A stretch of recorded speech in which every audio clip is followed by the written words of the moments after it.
सभी को राम राम भैया। दीपक दीक्षित बोल रहे हैं।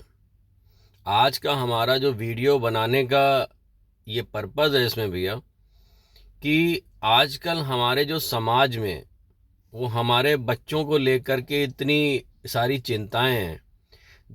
वो चाहे हमारा बेटा हो या बेटी हो, सभी को लेकर के इतनी समस्याएं हैं कि हम आए दिन देख रहे हैं कुछ अलग अलग इस टाइप की अनहोनी चीज़ें वो हमारे सामने आती हैं।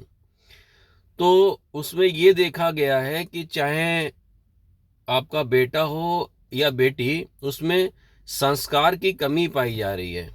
और ये जो संस्कार हैं ये हमें जो भी मिलते हैं वो माँ बाप से मिलते हैं, अपने तो दादा दादी से मिलते हैं।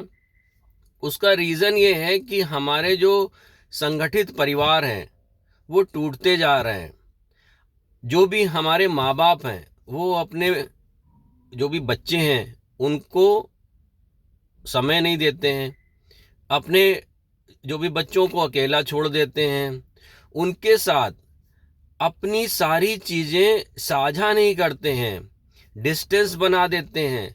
और आजकल जो भी परिवार न्यूक्लियर फैमिली होते जा रहे हैं, केवल मियाँ बीवी और बच्चा, उससे और भी समस्याएं ज़्यादा बड़ी हो रही हैं, जिससे कि बच्चे संस्कार नहीं सीख पा रहे हैं। उनके जो जब हम अपने से अपने ये माँ बाप की सेवा नहीं करते हुए दिखेंगे बच्चों को, तो क्या बच्चे हमारी सेवा करेंगे? नहीं करेंगे। इसका सीधा, क्योंकि जो बच्चे हैं वो बचपन से ही देखते हैं कि हमारा अपना जो खुद का चरित्र कैसा है, हमारा व्यवहार कैसा है। तो हमें इन सारी चीज़ों के ऊपर विशेष ध्यान देना चाहिए। और जो हमारे हिंदू समाज में लोगों का ये बुरा हाल हो रहा है, हम अक्सर देख रहे हैं, चाहे वो बेटा हो या बेटी हो, जो भी हमारे जो युवा हैं या किशोर हैं, उन सभी को लेकर के हमारे जहन में बहुत सारी चिंताएं हैं। तो हमारा सभी बंधुओं से ये अनुरोध है कि अपने घर में ज़्यादा से ज़्यादा समय दें, चाहे माँ बाप हों या बेटे हों, और अपने बच्चों के ऊपर थोड़ा सा सख्ती से पेश आएं। हम ये नहीं कह रहे हैं कि आप उनके ऊपर कोई अलग से वो टॉर्चर करिए, लेकिन अनुशासन बहुत ज़रूरी है।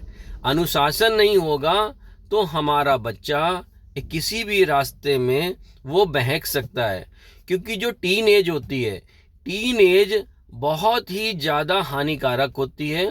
हम सभी लोग उसी एज से हो करके आते हैं। तो हमारा सभी से ये कहना है कि भाई आप अपने घर में अपने बच्चों पे विशेष ध्यान दें, उनको संस्कार दें और संगठित परिवार में रहें। जब संगठन हमारे घर से ही शुरू होता है, अगर हमारा घर संगठित नहीं है तो हमारा राष्ट्र कैसे संगठित होगा? जब हमारे देश में ही इतना ये सारी चीज़ें जो आती हैं देश में, वो हमारे परिवारों से निकल के आती हैं। हम अपने भाई बहनों के साथ अगर प्यार से नहीं रह सकते तो क्या देश को संभालेंगे? इस पे क्या मैसेज जाएगा? तो हमारा सभी से ये हाथ जोड़ के निवेदन है कि सबसे जो पहले हमारी प्राइमरी जो पाठशाला होती है वो हमारा घर होता है। और जब तक उसमें संगठन नहीं होगा तो बाहर कहीं भी संगठन की हम बिल्कुल उम्मीद नहीं कर सकते। तो ये ऐसे विचार हमारे दिमाग में जाने चाहिए, जिससे हमारा अगर परिवार संगठित है, उसके बाद ही हमारा देश, हमारा समाज संगठित होगा। इन्हीं शब्दों के साथ आपसे मैं अपनी बात को यहीं पर रोकता हूँ। नमस्कार जी, दीपक दीक्षित बोल रहा हूँ जी। धन्यवाद।